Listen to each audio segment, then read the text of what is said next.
What's going on, YouTube? So, RugerGirl, you had asked about the knife behind the throat. Now, this is an interesting concept that we're looking at here, and I've also received a request for a hip throw defense. To be honest with you guys, these types of things are situationally based, and your best defense against these things is number one, situational awareness. Don't let yourself get in this position in the first gosh damn place. Now, if you're walking down the street, it's late at night, someone comes from behind you and puts a knife to your throat, I understand that that type of thing does happen, so I will give you an option for it. However, it's the type of thing where it's a last-ditch option. It's not the type of thing where you want to go around putting yourself in a dangerous situation just to see if you can utilize these techniques. A knife to the back of the throat is, like I'm saying, it's a very hostile situation, a very dangerous situation. One wrong move, and even if that assailant, that terrorist, whatever, didn't want to hurt you necessarily in the first place, they just wanted to intimidate, get your money, whatever,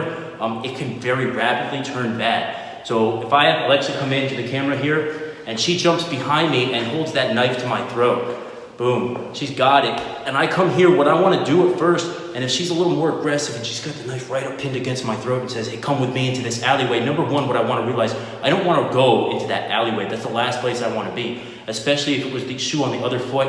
I were to come up behind her. Alexa, I'm going to have you come over here and demonstrate. Can I come? Sorry, you all right? Yep, I'm okay. All right, I don't want to hurt my assistant. So I come up and I say, come to the alleyway with me. This is the last thing she wants to do. If we go to the alleyway, Lord knows what's going to happen. So she's going to want to fight with all her life. Notice what she's doing with her hands, all right? So her hands come and real tight against my wrist and my arm here. She's got a double grip on it. She's clamping down tight like her life depends on it, because it does, honestly. Now, also with her chin, she's tucking her chin. Now, my hand, obviously I'm a strong man, I can fight against this. But right now, for the moment, she's got that tactical advantage, the tactical surprise on me. I wasn't expecting that. Now, if you can remove your hands, Alexa, real quick. I was expecting something like, oh, please don't hurt me. And that's it. So I wasn't expecting, boom, and she's real strong and forceful now. So what we can do is I'm gonna have us move back just a little bit so you can see our feet. Now, notice my legs are kind of spread apart and her legs here. What she can do is throw a heel, just throw your heel straight back, I'll block it, throw your heel straight back, boom, right into the groin, right? So all that's doing is softening me up. It's not gonna take me out of the fight, it's not gonna completely annihilate me.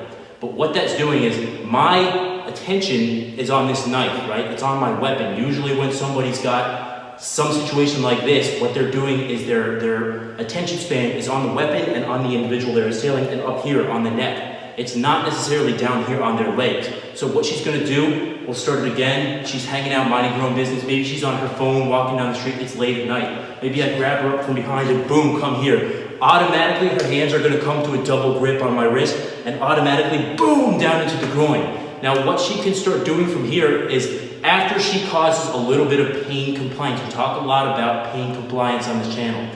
You can't just go ahead, especially if you're a weaker girl against a strong man, you can't just expect to wiggle out of this. You need pain compliance first to get my mind off of what's going on. So boom, she causes that pain compliance, and then she can start working. What she's gonna wanna do is pull this down real hard, pull, and she's gonna wanna go the opposite way of this hand. Now, obviously there's a knife here. So what she's gonna wanna do is make sure that this knife isn't gonna cut her too bad on the way out. She's gonna wanna get out this way, potentially. Now, there are techniques where you can go out this way, but this technique, I'm treating it like the rear naked choke. For any of you guys who do jiu-jitsu out there, you realize that if I've got the choke on, what I wanna do is basically bring her this way to get her into the choke. And what to escape she wants to do is come out more this way. Same type of deal.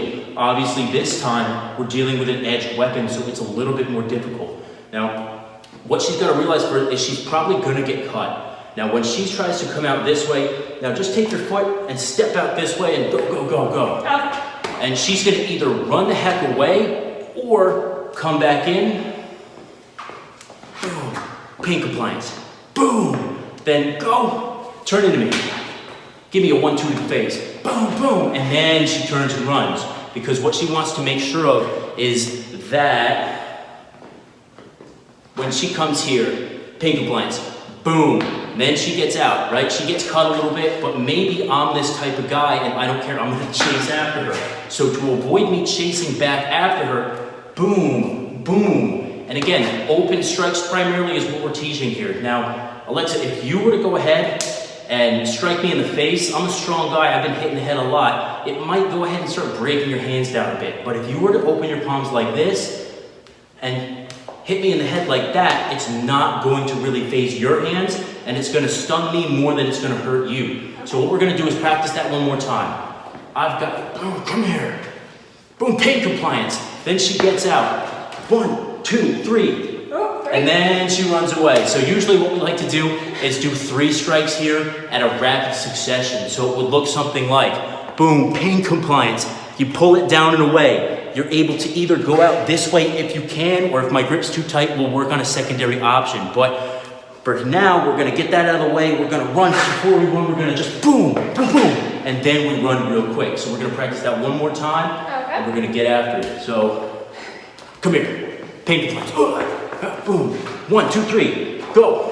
And that's what it's gonna look like, guys. So that's kind of what I would recommend for a civilian self-defense application. Obviously, if this is a law enforcement or military application, we might want to get a little more violent with the individual. We also might want to think about transitioning to secondary weapons. Maybe, you know, from there she takes out a knife of her own and is able to impale me or something like that. Maybe she's got a sidearm she's working with. Hey, get back, terrorist. Whatever. But in this case, more of a civilian application. Ruger, I know that you said, or what it seems like you are a CCW type of individual. So, you know, if you want more transitions or something, let me know in the comments below. Obviously, that email address is there for you guys to get in touch with me as well. That's gutterfightingsecrets@gmail.com. But now let's take a look at the secondary technique here. So I'm gonna bring my assistant back in, and what it's gonna look like is she's gonna throw that knife on me.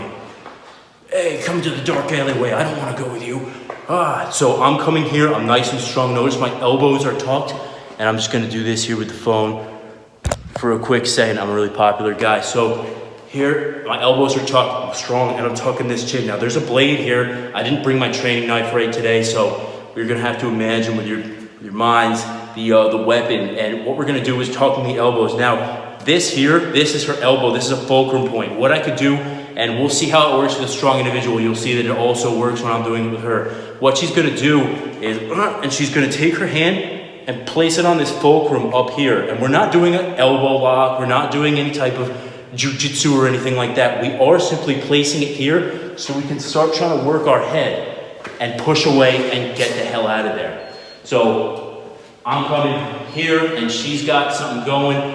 Boom, come here. Go into the dark alley, but first she wants to get that pain compliance. So either she could throw an elbow into my sternum, or she could boom, or both would be better. Boom, boom, pain compliance.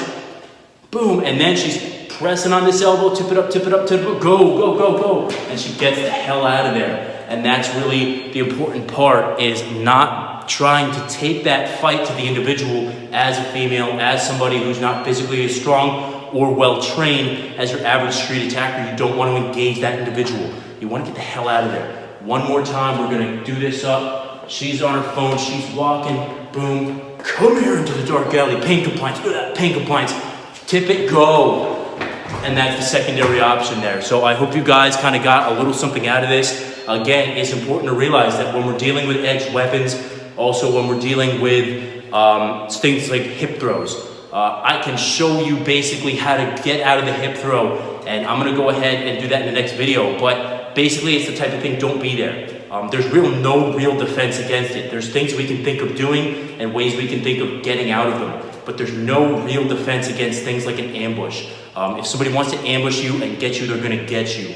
But the best defense against that ambush type situation is tactical awareness, looking around, keeping your head on a swivel. Every 30 seconds or 20 seconds, take your head out of your phone, just look around. If somebody's coming close to you, create space away from them. If they're walking towards you, multiple individuals late at night on the street, you see them coming towards you, you cross the street, you get away from them, and you create space. You don't want to be around those individuals. You don't want to give them the chance to assault you or confront you even. And then if they do start confronting you, another good thing is vocal tonality. Hey, get away from me! Excuse me, what do you want? Back up, create space. Now, if I bring my assistant one more time, you know, hey, babe, what's going on? What are you doing? Back off! All right, sorry.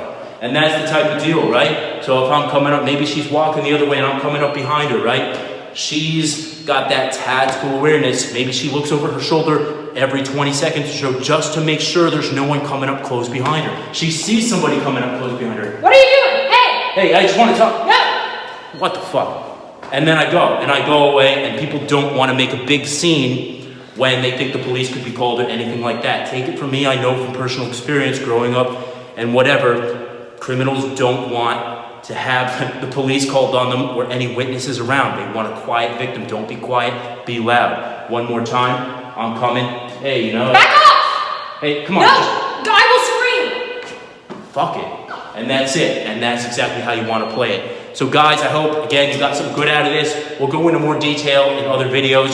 Throw some comments below. Like this bad boy. Subscribe, share, all that jazz. Until next time, you are your first and last line of defense. And I'll see you in the next videos. Cheers, guys. If you like what we're doing here on this channel and you find it of value, go ahead and show your appreciation. Like, comment, subscribe, and share, all that jazz. What you can also do is go ahead and visit the website, gutterfightingsecrets.com. We've got these t-shirts on there right now, 20 bucks a pop, very reasonably priced for a very high quality product. And also we've got, obviously, the Gutter Fighting Secrets DVD. That's like over an hour plus of this type of stuff, but a lot more violent, to be honest with you guys, and a lot more effective and brutal. That type of prison house, freaking streetwise stuff that you really need to go ahead and start, feeling very confident on the street.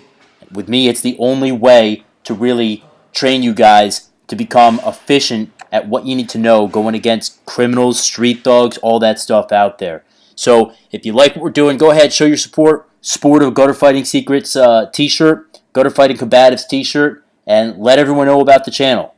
Until next time, guys, even if you don't buy a shirt or a DVD, you know what? I appreciate you stopping by, checking out the channel. It really means a lot. Each and every one of you guys who subscribes, it's very cool to see everyone checking out the channel and talking about martial arts. So I'll see you next time, guys. Thank you.